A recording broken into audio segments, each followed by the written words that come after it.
Thank you. So thank you for those who are staying on. I did see a number of folks from the San Francisco Bay region. I know we're going to have some people hop on. My name's Kathleen White, and I lead the ECE EDU Apprenticeship Regional Joint Venture for the San Francisco Bay region. And it is focused on teacher preparation pipelines at all levels. So ECE, K-12, after school, as well as now transitional kindergarten, which is going to be a big workforce, as you heard Marquita say, a big workforce need in the next few years. So we are welcoming all of you who come from the San Francisco Bay region. I see lots of familiar faces, and also my partners on the XL committee. And I have been a member, and as you can tell from my chats, I'm absolutely outspoken and passionate about supporting our community college students who have even more barriers, I think, to getting in this pipeline. So thank you all for being here. And I think, Marquita, you're still here. Would you like to, Marquita was at our conference last week, which is called something, integrating systems or breaking down barriers between systems. And she was a keynote. So Marquita, if you could just kick us off. I have some slides, but maybe from your perspective, the CSU perspective, how important it is that we work with our community college partners and increase the number of transfer students that we have. Maybe you could just speak to that briefly. I know I'm putting you on the spot, but you were there last week and I know you're passionate. So thank you, Kathleen, for letting me be an interloper into this group. I absolutely affirm the importance of our community college partners in all of this work. Depending upon the year, 50 to 60% of our candidates in our teacher preparation programs come from our community colleges. So we have strong partnerships that attempt to pave the way for our community college students into the CSU, and we want them and we want these partnerships. Last week, I presented a framework that a couple of us developed that we think can help to strengthen partnerships, and I will certainly share that around with this group. But I just wanted to peek in and listen to your conversation for just a few minutes. I have another meeting starting at 12:45, so I won't be able to stay very long, but I appreciate Kathleen asking me to just check in with all of you. So thank you for that. You're welcome. Thank you. So we continue to be your partner. At least in our region, the CSU is our most, in terms of volume, has the largest number of transfer students that go from a community college to a system. So we do need to make sure those pathways work well and are easy to access. So thank you, Marquita. Put your name and affiliation in the chat, so I'll be able to save the chat. And I know we have some members of the XL committee here also. And if you're interested in apprenticeship or pre-apprenticeship or a K-12 partner, please introduce yourselves through the chat. Thank you. And do we have any of our XL committee partners here that have been on the committee with me? I see, I think that's Malia, are you here? Jeff, I see you from CAN. If you want to, Alea, maybe Lupita, speak up a little bit about the XL committee for those who are on the call that maybe are from community colleges and aren't aware of the work. So, Alea, maybe one of you can share our committee work. Lupita, maybe? Definitely, and I was also introducing myself in the chat, but hello everyone, my name is Lupita Perez. I'm a program coordinator with the California After School Network, and like Kathleen said, I do also get to support the awesome work of the Workforce Implementation Committee that's already been convening for 1 year on a couple of other objectives and will continue for 1 more year, but one of those most relevant here is the expanded learning apprenticeship earn and learn model. So something to end up being registered with the state to be recognized and leave expanded learning practitioners with something tangible that can also just bring value and attention to the skills, the competencies that they're learning on the job in expanded learning. And then also just committee members bringing together their best thinking on some challenges, but how to get some folks to pilot this and for it to be recognized. But if I'm missing anything, feel free to jump in or add. Great. Thank you. No, that's great. Thank you. We have a few committee members here also, so feel free to speak up as we move forward. I have some slides and then we'll have time for discussion. I also see some community-based partners here from other organizations. So hopefully we will have time to, midway through this, I'd like you to speak up with how your role can be lifted in supporting these pipelines. So, all right. So what's the opportunity? Let me make sure so the after-school workforce is well positioned to fill teacher shortages. You just heard lots of testimony about that. State of California has added an additional 1.7 billion to after-school opportunities. Can't even fathom that dollar amount. The distribution for this particular program will be through the LEAs, so the school districts, to expand after-school opportunities.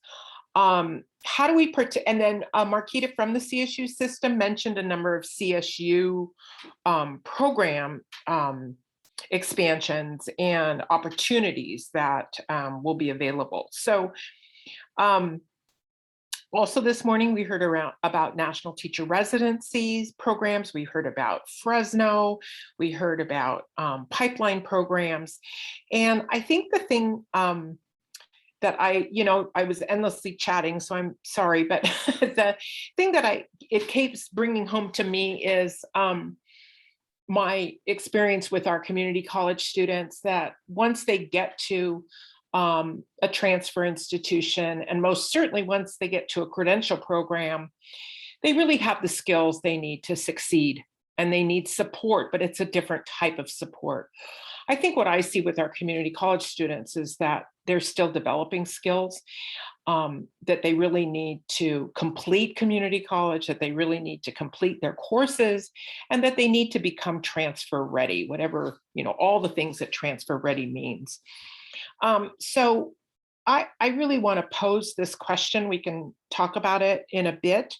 But I'd like all of you to think about this. What efforts can we replicate in our region? We have this focus on transfer, this focus on supporting this pipeline, especially at the community college level. How do we get our students ready and prepared to transfer to really take advantage of some of this funding and some of these supports? So that's kind of question number one. I also want to, for all of us to think about, how do we as community colleges participate in this funding?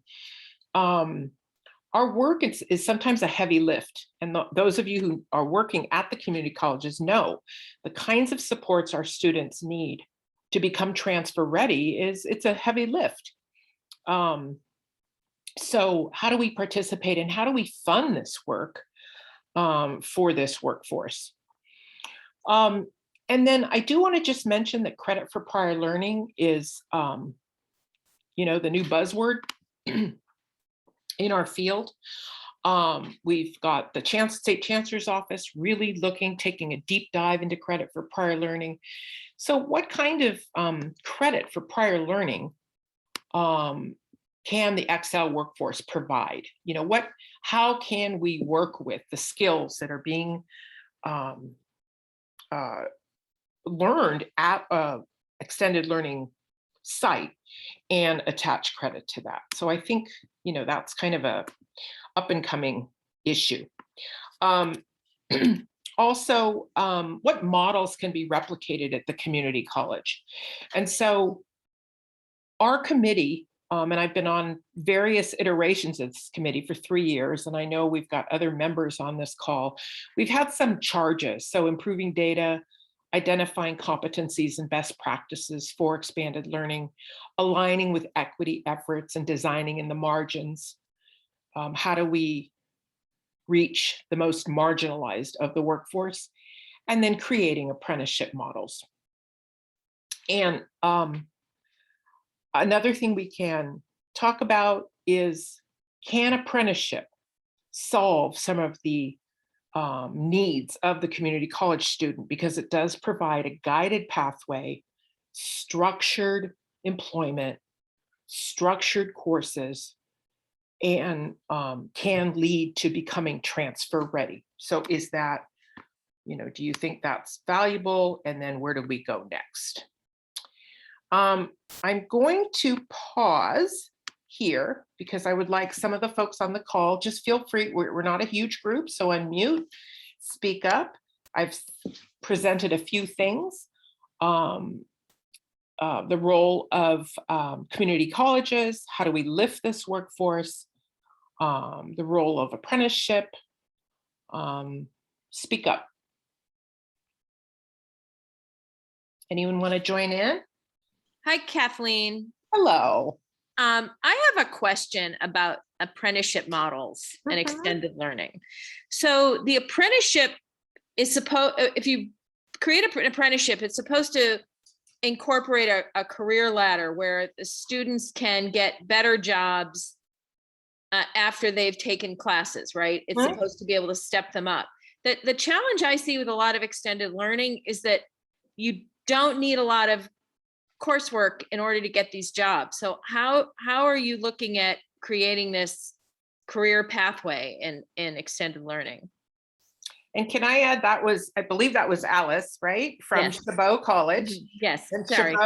Chabot, sorry to call you out, but Chabot is a East Bay partner in our joint venture that feeds primarily into CSU East Bay, right? Yeah, primarily, yeah. Primarily, yeah. So very specific questions about really the workforce.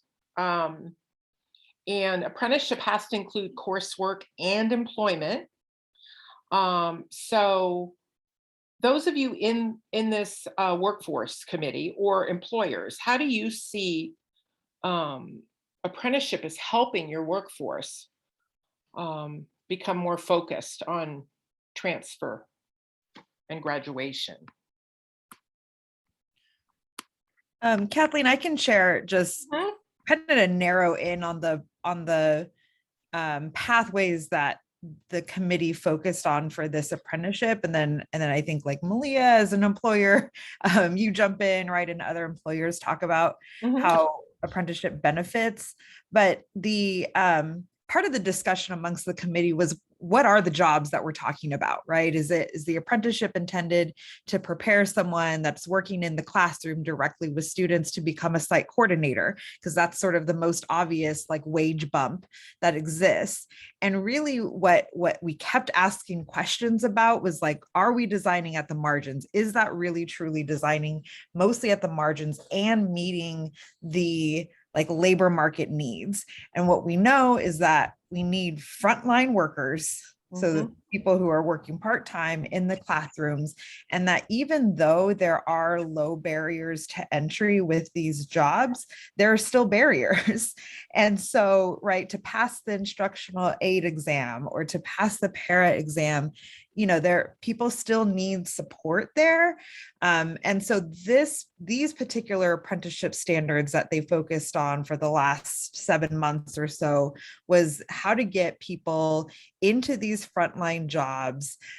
They're working, going to school, and getting the on-the-job training to be good frontline workers, right? And that it does require the employers to provide a wage bump, right, after so many kind of months and competence or time, and then competencies gained.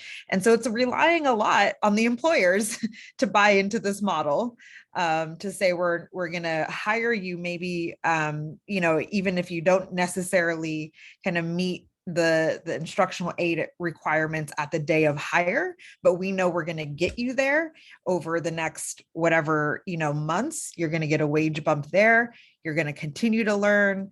And then the sort of end goal of the apprenticeship standards that were developed, most recently ends in an AA degree. So it's a couple year program that we looked at. And again, part of the conversation was really, there are so many other, occupations that can be looked at that might also be apprenticeable within expanded learning. For instance, this site coordinator role, right? Like how are we then, what are the competencies, coursework, on the job training that someone needs to be a site coordinator? And that's an opportunity, and that's just not what we focused on. So, I said a lot about what employers need to commit to. So maybe one of the providers or employers that was involved, chime in here about what you see the benefits are, and what your role would be.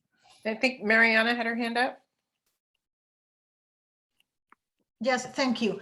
I just wanted to add something that I have seen the practical level on the field is a lot of the staff that we hire, of course, comes from the communities we serve, right? And a lot of them are English language learners, or they still don't have the capacity to go to a 4-year college. And they're taking a lot of remediation classes at the community college, but when they're working with us, they're also learning about their own passions. If they're getting a micro credential in teaching STEM, they're learning that they are capable of teach science when they were afraid of science. And that could be just a switch for them to say, oh, I think I'm going to have a major in biology. And some of them, of course, become teachers. Some of them change their career path. I want to be in business. And then they find all this rewarding experience in after school, and they change. So I think when the coursework, Alice, is not super clear, there's a lot of skills that they gain that not only are doing, but they are required with a lot of training. I mean, sometimes I feel like we overwhelm them with training.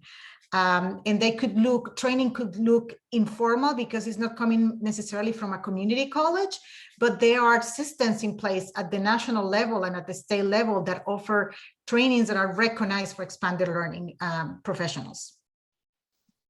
Thank you. Thank you. So I think you've highlighted a few things, but one is that this workforce is the employers in this workforce are committed to professional development and to growth. And so that's very different than working in other sectors where maybe it's just there's a commitment to how fast you can wrap a box or a package or get something out, a coffee out. But the professional growth and the commitment to self-awareness is not there. With this workforce, there is a commitment on the part of the employers to commit to that. So that's why I think the workforce is really primed to enter something like apprenticeship, especially for those, again, at the community college level or coming out of high school, who maybe they just weren't able to apply for a 4-year college, or they didn't have the requirements, or they never thought about it. I think that's the designing at the margins piece. Not all people are prepared to enter a 4-year college when they graduate. We've got some hands up, and I want to just have you all think about this next slide as you're answering. Specifically for our community colleges on the call, on the Zoom, how do you serve this workforce? Do you have courses, certificates, transfer assistance? Do you help them with job search? Do you have faculty that know the field? And will an apprenticeship help you elevate your services to this workforce and maybe lift them? Malia, I think your hand's up. Would you like to comment? Yes, I'd love to chime in. I think from an employer's perspective and also on a workforce advocate's perspective, when we look at the apprenticeship, I think a huge value add to the workforce, to the foundation and the community is really streamlining this system for our, students of color, first gen, to really get through seamlessly and have the supports that they need. And so looking at even a pre-apprenticeship model, getting high school students mentored up and quality experiences early on. And those folks who maybe had not considered college get into this apprenticeship program that is built to really support them and their specific needs, and aligning class schedules. Coursework, is it clinical, half in the, working with employers to make sure that they're getting the practice on site and the feedback to couple with the coursework. And then they're being developed even exponentially as a workforce when we're all the entities are working together to get them through the pipeline. And as far as like, where do they go from there? Some are going to want to stay in the field, and we want to create obviously that pathway for them to continue to move up to a site coordinator, maybe a manager or director in that role. There's a huge investment in extended learning, so we're hoping that there's more career opportunities. But then also for us, when we think about teacher pipelines, is then what does a transfer look like? And if we can clearly articulate their path, then we could start to articulate that with our bachelor's and our credentialing program to make sure that we can continue that pathway into teaching, for example, if it was, or into early ed or to childcare, whatever those pathways are. But if we clearly identify where the coursework comes in, the college partner, where the employer comes in, and then possibly even the district or at site, and how we can work smarter and not harder to make sure that these experiences are counted and that they can continue to move along their educational journey, as opposed to quit because they can't, go to school, or they, quit school because they need to work. So that's, from our perspective, the huge value add when we look at apprenticeships. Thank you, Malia. You're right. I often told students that having experience with any age child helps, whether it's in childcare or youth, or the experience helps. So we have to kind of value wherever they are and wherever they want to land. Kim, do you want to unmute? And you have your hand up. Sure. I just wanted to say just briefly, thank you for holding the session. And I'm glad Marquita was here earlier. I wish she was here now, because I also work as a student outreach and support coordinator for CSUMB teacher pathway program, and I'm now a clinical coach as well. So I see students from community college all the way through to the credentialing, through their credentialing year. And all I'd like to say is they continue to need help at every level, at the high school, at the community college, and at the university level. Everything that people was the comments that were made about the barriers that continue to exist, the little fees, the transportation, continue all the way through their credentialing, experience. And so if we can just keep in mind, everyone needs to take ownership. It needs to be truly systemic throughout our communities, regionally, statewide, and we have to make sure that those supports are built in all the way through. Thank you, Kim. And Kim represents also Cabrillo Community College, which is where these folks are seated, not seated. And absolutely, especially in your area with both the geography that you deal with and the communities that you serve. Watsonville and Monterey and Santa Cruz, we have a lot of geographic challenges too for students moving from Cabrillo to CSUMB. So thank you, Kim. Thank you for being here. Do we have any other hands raised? Trying to look quickly here. I don't see any yet. No hands. Okay, thank you. So I'd like you, those of you with the community college, to think about, again, how you serve this workforce. We talked about it briefly, but I don't want to say it's an invisible workforce because it's a huge workforce, but the data that we have at the community college level, what determines sometimes career technical ed coursework and volume of courses has to do with the labor market data. And this labor market is somewhat invisible. Part of it is that extended learning workers are called all different things. They're teacher aides, they're paraprofessionals, they're early childhood workers, they're recreation assistants, they're there's no one title that would allow us to expose how many people are working with young people in the summer and after school and before school. So we don't really know, but those of us that have been looking at the data, I believe this is a larger workforce than ECE. Just when you look at the numbers of children in care, especially in the summer, it's an enormous workforce, but the titles and the jobs do not allow us to really see the workforce in total. Therefore, some of our colleges do not provide the kinds of courses and supports that I think would bring this workforce forward. I did hear comments in the chat earlier today that there were in parts of our state, I think community colleges that are not serving this workforce. There were two chat comments that pretty much said, we don't have anything relevant. So does anyone want to speak to what you have for this population, or what you could expand, especially our community college partners on this call? Anybody?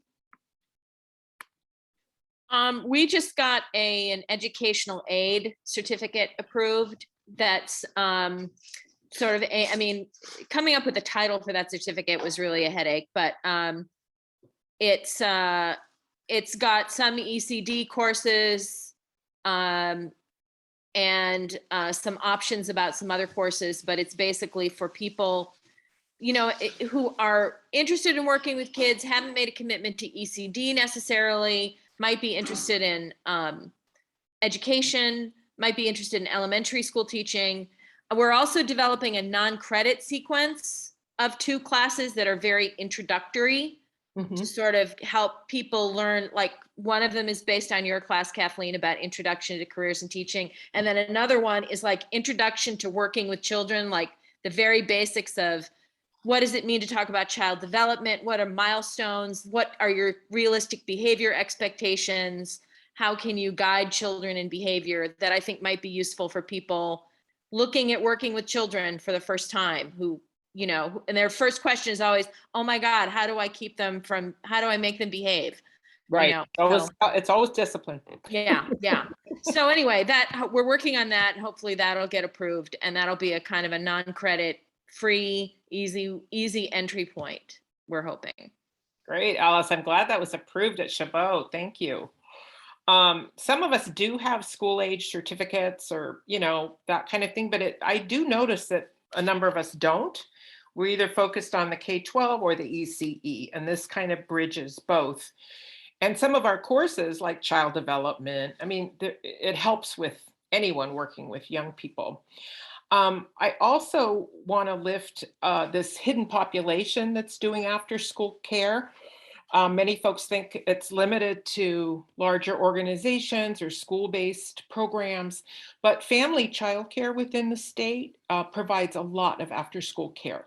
Many times family childcare providers are the ones that can go pick up at a variety of schools, that can keep children later than 6 o'clock, that provide the early hour before school care, or that provide the small group settings that some kids just need. They can't function in large childcare programs. They need smaller settings. I think family childcare is also going to be leaned on heavily when it comes to transitional kindergarten. We know that as TK expands, we're going to need after school care for those kids. And how are we thinking enough about blending these 4-year-olds into larger after school programs with 3rd, 4th, and 5th graders? Is that appropriate? They're going to need to be separated. Is that even possible? But as we ramp up for grade 13 and TK, unless those programs go 7 in the morning till 6 at night, which I know they won't, we're going to have to look at before and after school care for this very vulnerable population. And they're young, they're childcare age. So, I mean, early childhood childcare age. So I think that's another area of growth.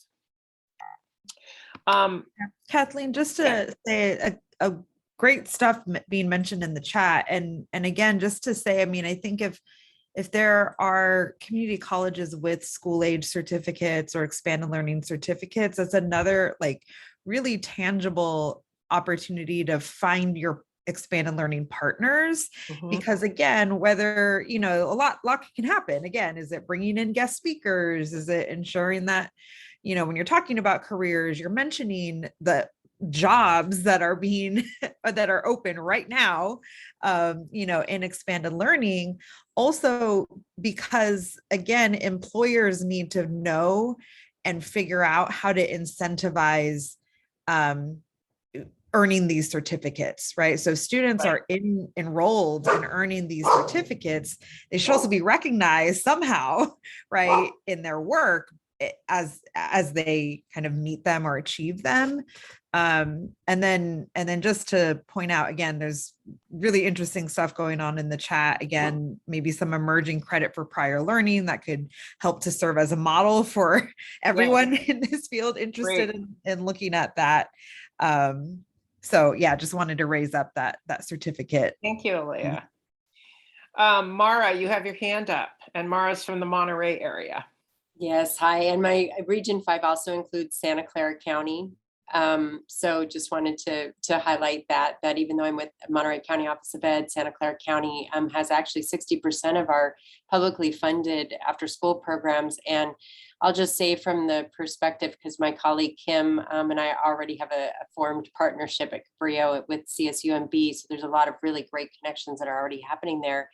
But just from the Silicon Valley side, what I find really fascinating, couple points. One, going back to the rate of pay and looking at credits and then increasing incrementally the pay.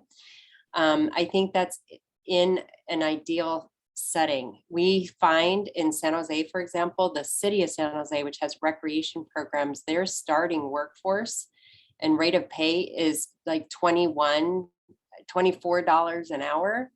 Whereas many of our community-based organizations and our school districts that run expanded learning programs have to start at maybe right above minimum wage in San Jose, which is at about 16. So already there's a natural competition there, not only among programs, but also with, of course, other industries like Starbucks and McDonald's. You know, I just saw a commercial the other day, you know, oh, we'll pay for your education. I'm like, oh, great, here we go. You know, we had a competition to begin with because of minimum wage. And now we have that added, which a lot of our local community-based organizations cannot even compete, and districts cannot compete. So I think the question goes back to making sure that we're providing viable work options. And, you know, one thing that we're exploring in the area is also looking at our high school assets programs. We have publicly funded high school assets programs and apprenticeship programs now. My understanding is that it goes down to grade 16 or to age 16. How do we actually encourage more partnerships between our high school programs, CTE, and community colleges to really encourage apprenticeship programs that can really catapult the pipeline to future teaching, as well as other careers, of course, too. But that's a big one. And I see a lot of potential in that. And I think what's overwhelming to me, I'll just be very transparent and then I'll be quiet, is just how exciting this is, but how also overwhelming because of all of the individual pieces and different entry points that are possible. And I think I'm trying to wrap my head around, how do we map this? How do we map it out with specificity? Not just you can go to a community college or you can have an apprenticeship program. It's like really analyzing each region and who are the key players in the network? What are the qualifications? Because some of them are slightly different. What do we call them?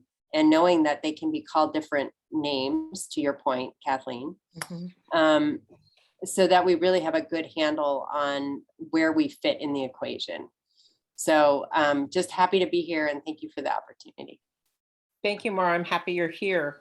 I think you mentioned dual enrollment. You know, right now the K-12 strong workforce applications out. And I think it's very important that our K-12 partners apply for dual enrollment programs in this sector, because the high school kids are very close to having participated in their after school programs. They remember them, they were there, their brothers and sisters are enrolled.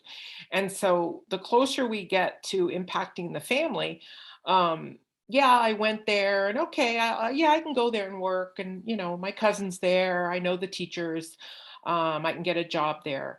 That intimate relationship, especially when you're in high school for dual enrollment and you provide college credit, really kind of cements the pathway and the pipeline. So looking at dual enrollment as a pre-apprenticeship, as a pipeline, and then going right into paid work at the community college, and then right into transfer. Somehow the pipeline of least resistance is the most successful. So I think yes, we need to map it, but we also need to do it, because it's surprising how in this field people talk and kids talk. And when in San Francisco, our teacher pathway pipeline, I can't tell you how many brothers and sisters I had who came in and said, oh, my sister did this, she told me I should do it. Or, oh, my friend did it, and I kind of think I might want to be a teacher or a pediatrician or a veterinarian, I'm deciding. So I'm going to do this. It's just word of mouth. Someone said this was a good thing and they want to do it. So we need to map, but we also need to do it. We need to get it going. And it's good to hear, yes, Cabrillo and Monterey and CSU and your partnership's amazing. And I'm going to lift up Gavilon too. They're not here today, but boy, do they have, you all have such great numbers and success. So you're doing something right down there. What else do you need at your college? Those of you who are at colleges, or those of you who are employers who would like to speak up, does your workforce need? What are the barriers that you see for this to be successful? These apprenticeships and pipelines from after school all the way to transfer. What do you need? Anyone else want to speak up?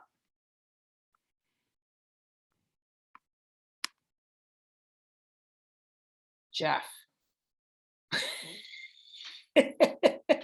Jeff. I'm going to put you on the spot. What do you think, Jeff? our can leader here. What do you think? I was just reading about the PIA grants that somebody had just put in the chat. So thank you for sharing that information. I mean, I think, and we think a lot of things, right? That there's just too many wins to ignore here. The wins that are primarily, right, like at the end of the day, for the children, youth, and families that are served by our programs and our education system, right, are the ultimate winners here. But you're looking at wins for college students along with our K-12 students, wins for expanded learning programs and higher ed programs. Thinking that there's so much opportunity to draw on if we're able to connect the dots. We were talking earlier about high school apprenticeships. So if we're able to partner with a high school after school program and a high school student that's already receiving, right, this high quality learning and enrichment opportunity, supportive adults, but also things like nutrition assistance and things of that nature that are coming to that person through their high school after school program. And what if through that program, they also learned of this apprenticeship opportunity so they can enter the community college and leverage so many of the other supports that are available to them through the community colleges, like the Fresh Success program, right? Other very similar types of supports like nutrition supports, et cetera, that can help them, right, navigate through an apprenticeship program with all of those additional supports available to them, along with part-time work and the experience that they're gaining. So just too many wins to ignore, to not continue to just chip away at the daunting challenge that Mara framed, right?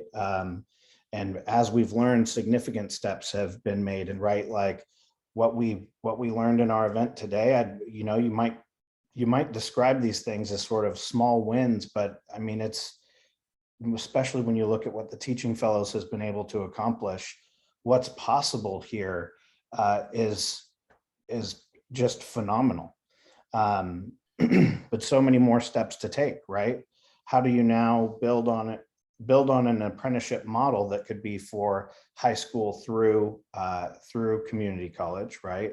First, you've got to implement that model, and you've got to sort of get that sort of embedded systemically, but then building on that, how do you create that next level of apprenticeship into the teaching profession? So lots more work to do. And I guess the primary thing that I would hope that everyone on this meeting understands is that the California After School Network and this field is very committed to that work. And so we're here, connect with us. We're happy to connect you to your local partners throughout the state, folks like Mara, and others that can help to make those connections. Like, we're here to do that. So please don't hesitate to reach out for support. And Mara, I see that you also have your hand raised.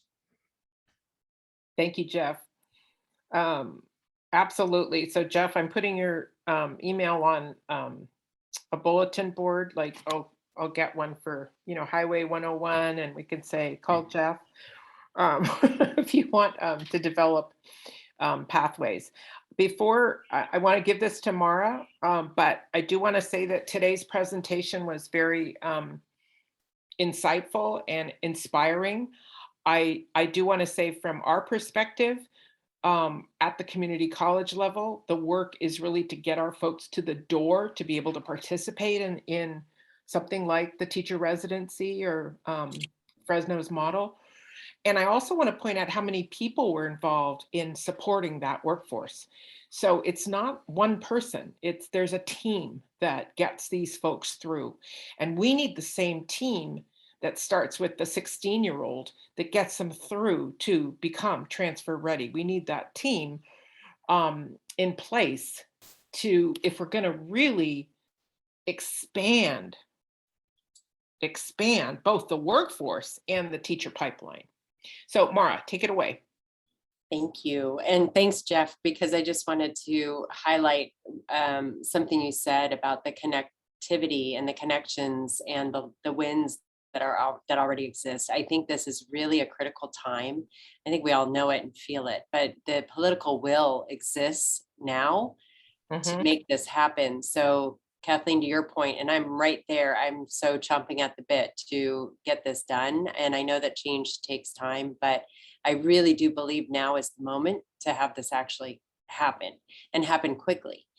Whereas in the past, and I think if any of us if Fresno were on the line and teaching fellows, it's gone through years. I mean, they've been in existence for a very long time, and there oftentimes was not the political will to see this happen and to see it happen at scale. And now I think we do have a moment where that is absolutely the case. So it really behooves us to kind of get on board and work more closely together and figure out how all these puzzle pieces come together.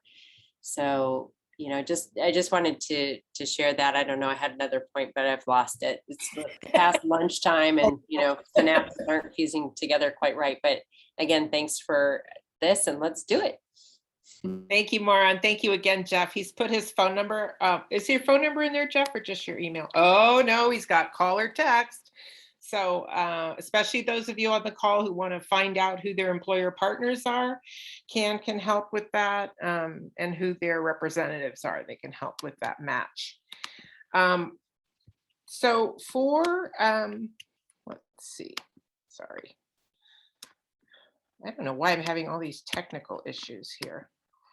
Oh, I guess maybe that's my last slide. Okay. Would anyone else like to talk about, we haven't talked so much about the advising and counseling needs, but clearly at the community college and high school level, there's a need for a lot of advising and counseling and support, that kind of support, not just the courses and the certificates. Maybe, and then I'd like to hear a little bit more from the practitioners about the barriers. I know Candida and Tracy are on the call. Candida's from Berkeley City College, Tracy's from San Francisco, and you both have some actual apprenticeship students. Maybe you can talk a little bit about what kinds of barriers that you see that need to get addressed, and what kinds of advising and counseling they need to stay engaged. If either of you wanna, or anyone. Hi, sure. This is Candida from Berkeley City College, and I hope you can hear me. Yes. We actually do have a PIA grant already and are working with ECEPs. But we are looking to expand our employer partnerships. And so we currently have an employer partnership with Kidango out of the Bay Area, and then also with YMCA of the East Bay. But we're also looking to explore other partnerships outside of early childhood and moving into after school and the expanded learning area of the educator workforce. And so that being said, I think that, some of the barriers that we've, tried to mitigate has been, well, when we were in person, having childcare for our students, providing tutoring for our students, both in the evening as well as on Saturdays, providing evening and Saturday classes for students that were in the community versus at the actual college campus, so that there were accessibility issues in terms of transportation. Also doing, well, I don't know that we knew that it was high flex when we did it, but we have done some high flex classes in terms of having students in the actual classroom, but also Zooming and providing, like a video or, distance learning option for students that were not able to be in the classroom. And so providing that flexibility, providing books, laptops, Wi-Fi hotspots, what are those things called? Thumb drives, as many, backpacks, whatever school supplies that we could have thought of at the time to ensure that students were going to be successful. And like I said, the tutoring was paramount. And so at this point, there's a lot of kind of redirection in terms of what's happening right now with the pandemic and how to continue to support students that don't necessarily have, that are trying to do classes while watching their children at the same time, because, obviously they're not able to be in a physical classroom in the community college setting as we've done before in the past. And so that being said, there's a lot of rethinking to do and how to continue moving forward. But one of the other things that we've tried to ensure is having semester, at least once a semester, having the our college counselor that works with our program meet students, having our enrollment specialist meet with students, having our financial aid person meet with students, having our transfer specialist or transfer coordinator and team meet with students so that we can continue to move them forward in their academic journey and not continue to be the, what is it when you continue to, well, there's a saying for it, but not trying to alleviate the barriers is what I'm trying to say. Yeah. And I'll stop with that so someone else can share. Thank you, Candida. Mhm. Tracy, did you have anything to share about the barriers some of your students are going through right now?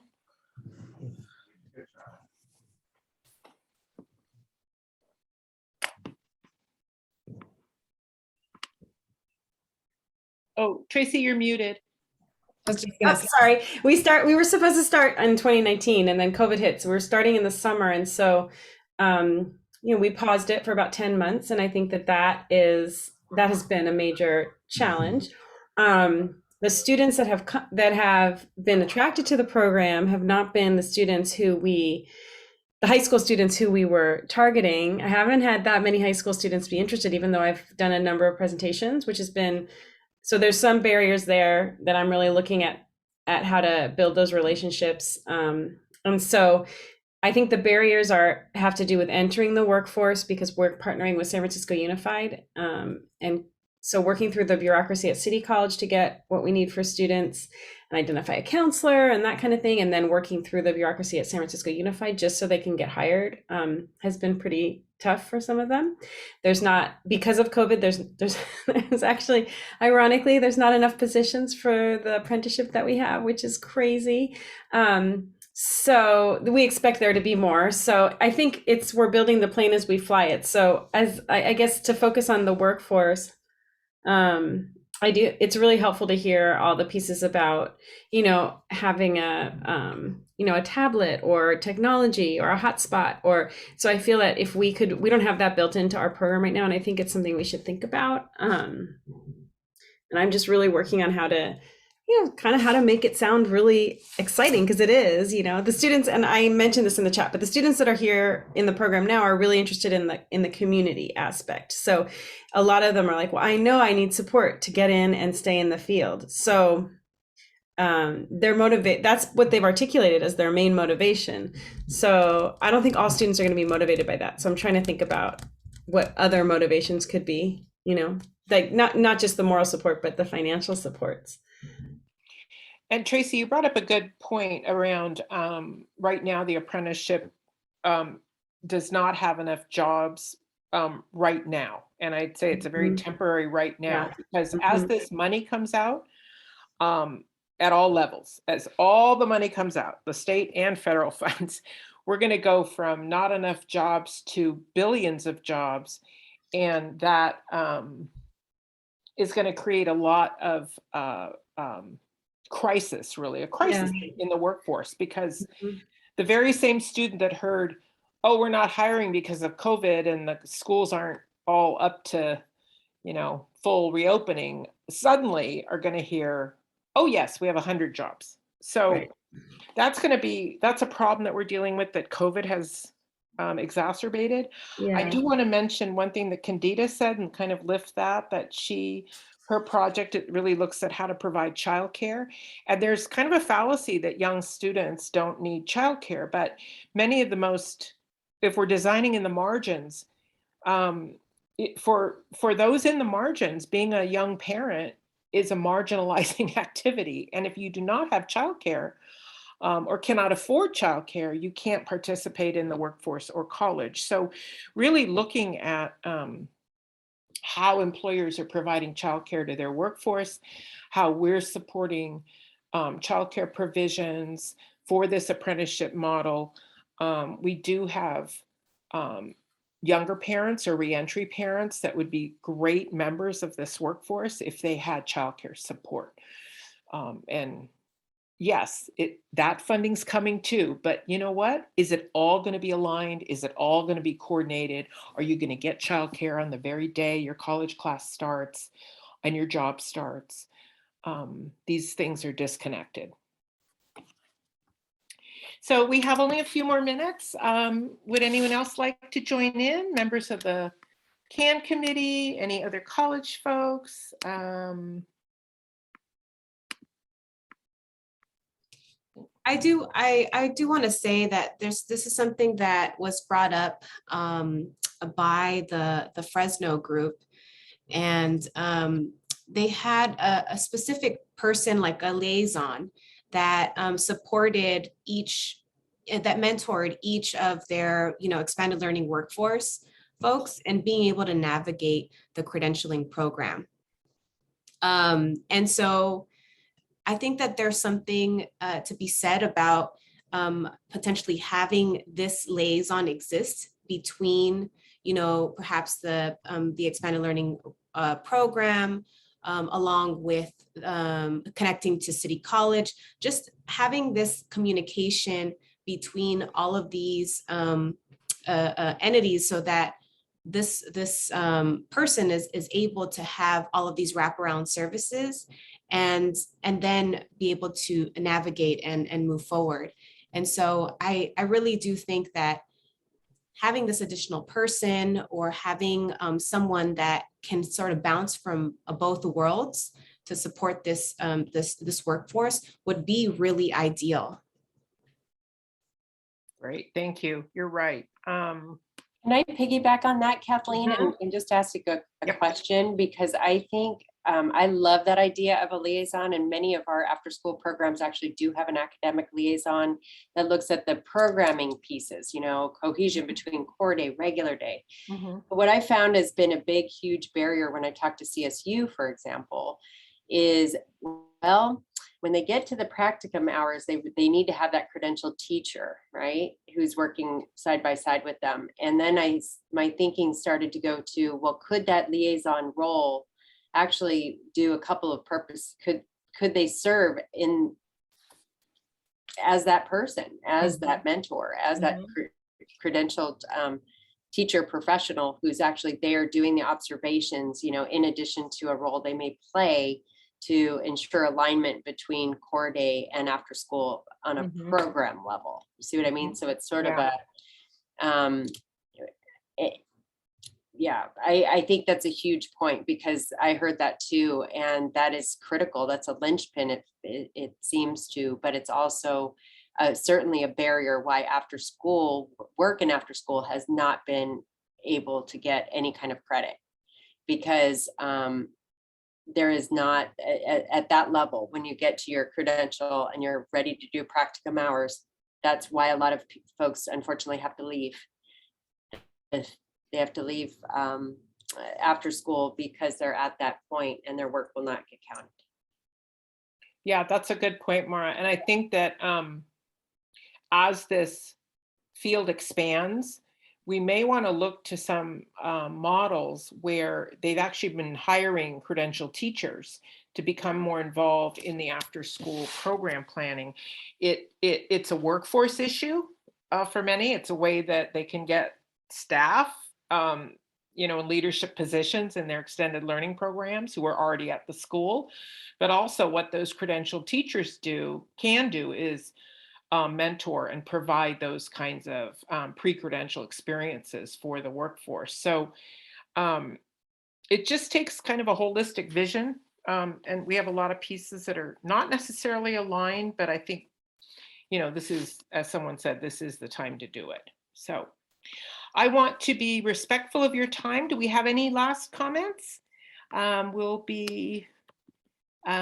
will be posted on our website. I've saved all your chats. If you've asked me for anything, I will provide it. And I'll also put some of the resource information into the slide. So Jeff, I'll put your name and phone number and your home address and the names of your family members into the slides. Any other comments or requests before we wind down? I just want to appreciate you, Kathleen, for making this happen and making this space available after having the conference, so that folks can continue to engage in this conversation. And it's exciting to see so many partners and people wanting to move this work forward. Thank you, Leslie, and thank you for your help giving us this space. So great things can happen when we partner. So thank you all for being with us. The time is here, and I will hope to see you all soon. So thank you. Enjoy the rest of your day, and this will all be posted.